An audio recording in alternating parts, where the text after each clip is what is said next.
I just really don't understand why the Red Sox are doing this.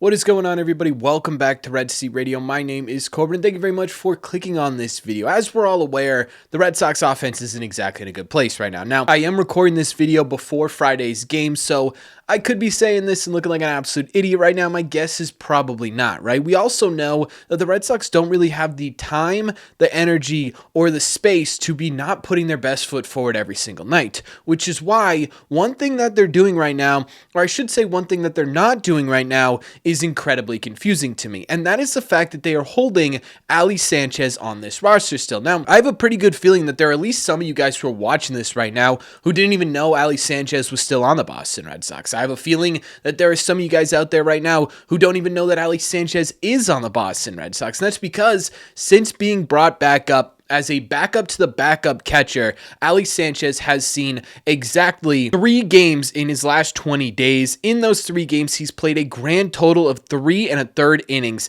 Actually, not even in those 3 games. Over the entirety of the time he spent here in Boston, which was a little bit before September call-ups as well, it's just 3 1/3 innings. Now, the Red Sox idea for all of this is that it gives them not only a cushion for Carlos Narvaez, who has been playing through a bit of a knee injury thing that has been bugging him for about a month and a half, but it also gives them a little bit more flexibility to pinch hit a catcher later in games. You can pinch hit Connor Wong, and then if Carlos Narvaez comes up in a big spot against a righty, you can pinch hit Carlos Narvaez and still have somebody left to go in and catch those games. And in theory, that does make a lot of sense. The problem with this theory is that in all reality, the Red Sox aren't really taking advantage of this. In fact, since Ali Sanchez has been brought back up to the Boston Red Sox, the Red Sox have only done something like that 2 different times. And that's it, right? We're talking about 15 games or 14 games or whatever it is in September so far. The Red Sox have done it in just 2 of those games. The other problem with this is that when you look at it and you say, hey man, what about Carlos Narvaez, right? We need to keep that guy healthy. Well, it looks like his knees aren't bothering him as much because in September,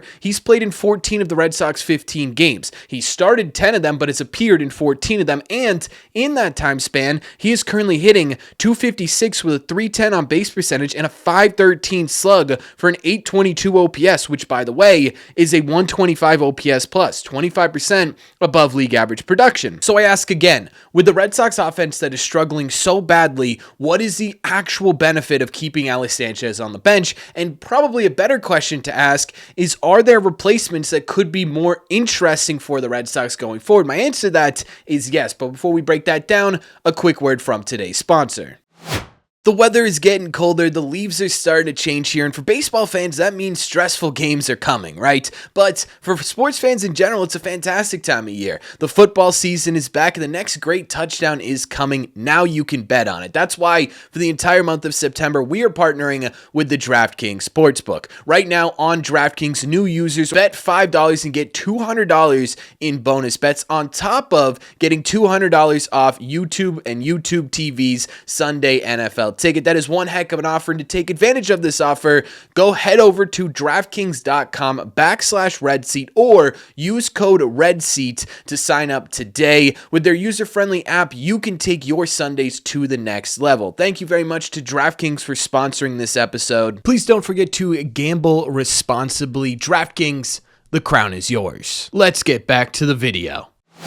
Now, the obvious answer as to why the Red Sox are holding on to Ali Sanchez is actually pretty easy, right? It's that they're waiting to DFA him, which, by the way, is going to be the answer regardless of who ends up actually replacing Ali Sanchez, because I don't think Ali Sanchez is going to finish the year on the Boston Red Sox, especially now that they're looking at it and they're saying, hey, Carlos is a lot healthier than we thought he was going to be. We don't really need a guy like Ali Sanchez. The obvious answer would be to just simply wait until Wilyer Abreu gets back, right? There's a decent chance that Wilyer Abreu is back in the Red Sox lineup tonight. There's a decent chance that Wilyer Abreu is back in the lineup tomorrow. It would be really easy to sit there and say, hey, we're just going to DFA Ali Sanchez to get him back on this roster. Nate Eaton has been productive for you. Nick Sogard has been productive for you. So to me, that feels like the obvious solution, right? Just simply wait it out another 24 to 48 hours and then negate this whole I'm going to be creative with my pinch hitting or I'm going to protect Carlos Narvaez thing, because you don't really need either of those.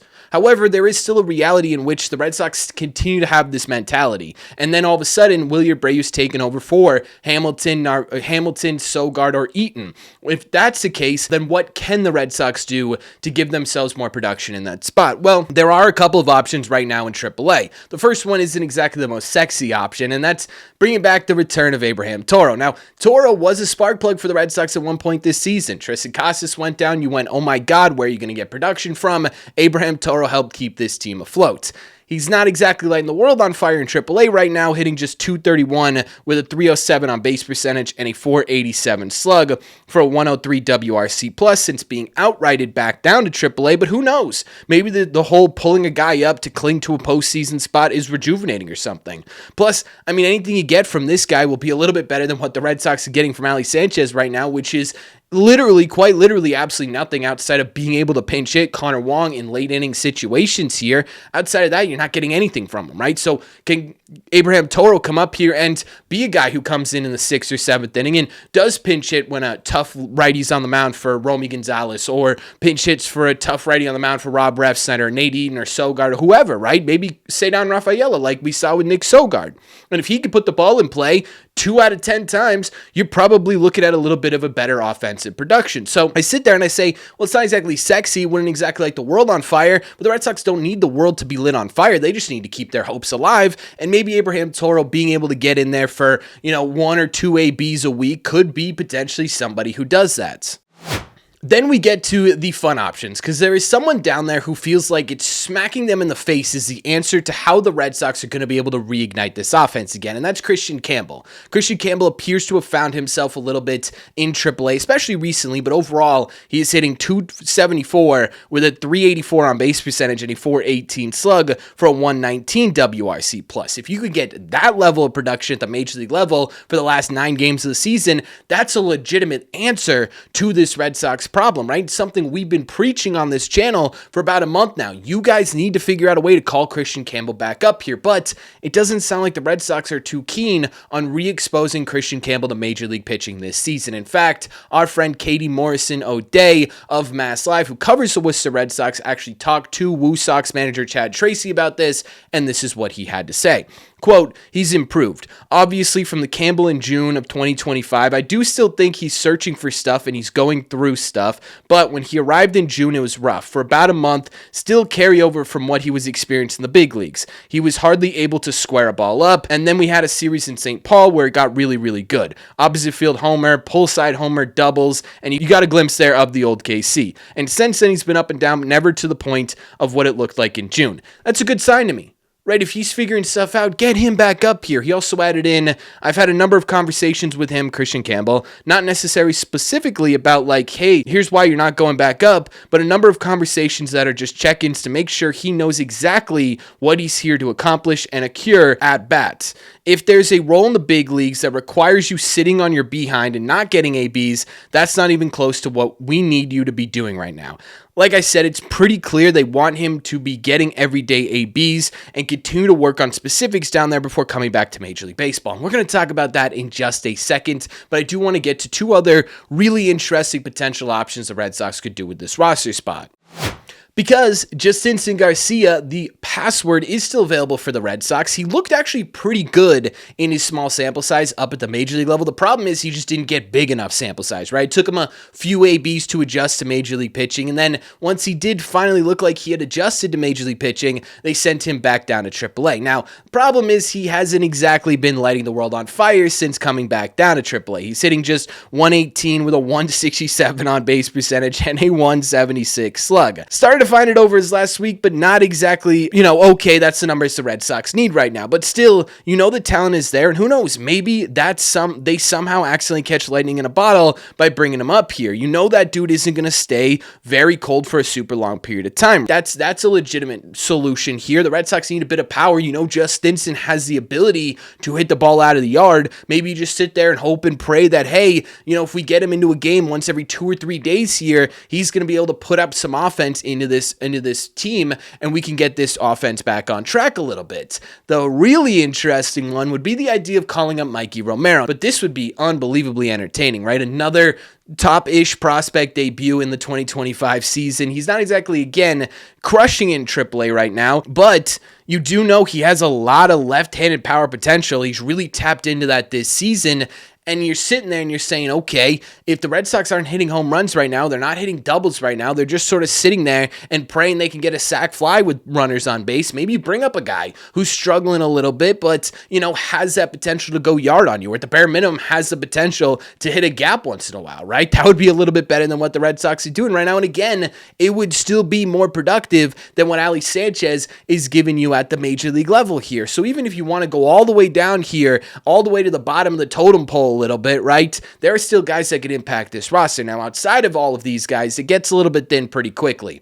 Trace Thompson, who, had that incredible spring training and then kind of been nothing burger since then. He's on the injured list. Everyone else is sort of feels like they're, journeyman type minor league players, right? Doesn't feel like any of those guys would be really any more productive than even Ali Sanchez at the major league level. So nothing crazy outside of that, but you do have some legitimate options here.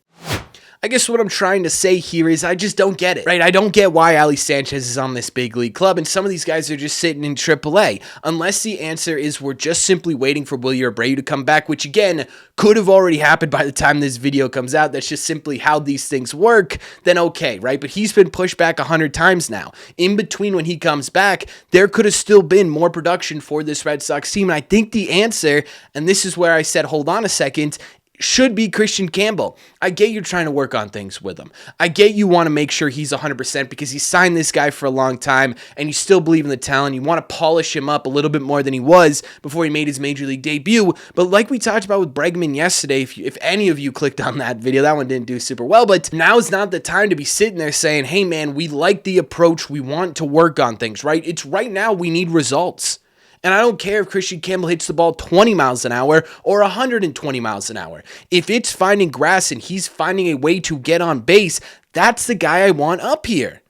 Right? It's a very, very simple equation, right? I don't care about the extra metrics. I care about the back of the baseball card, and I care about W's in the win column.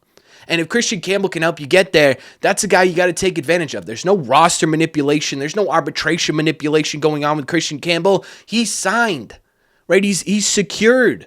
So make sure that guy can be productive, and then make sure he can, even if he can't be productive, if he can get lucky, I'm taking lucky every single day of the week, right? I don't really think it'll be just Stinson. I don't really think it'll be Mikey Romero. But at the bare minimum, at least Kristian Campbell has the potential. And what's been the backbone of this team this year? It has been their ability to call up these spark plug young kids and let them take over an offense. Why not try that again? Right? Your season was saved by this once before. Let's try it one more time and see what happens. Worst case is you lose out on a playoffs, which is the trajectory you're on right now. And at the bare minimum, if you really want to get to the bare minimum here, at least Abraham Toro could be used in a multitude of different ways that Ali Sanchez can't be. So unless you're watching this video and you're going, Corbin, what are we doing? This guy's already off the team. This is something I think the Red Sox need to do, and I really don't get why they're not doing it, but maybe I'm missing something. So let me know in the comment section down below. What do you guys think? What do you think about this move? What do you think about the potential options to fill this role? Let me know all your thoughts. As always, if you made it to the end of this video, do me a favor. Make sure you guys have hit that subscribe button if you haven't already. If you're new here, we talk Red Sox content almost every single day. Also, make sure you guys have hit the like button on this video as well. Just simply helps out a ton, and it's the best way to let me know you're enjoying the content. Thank you all very much for clicking on this one, and I will see you in the red seats.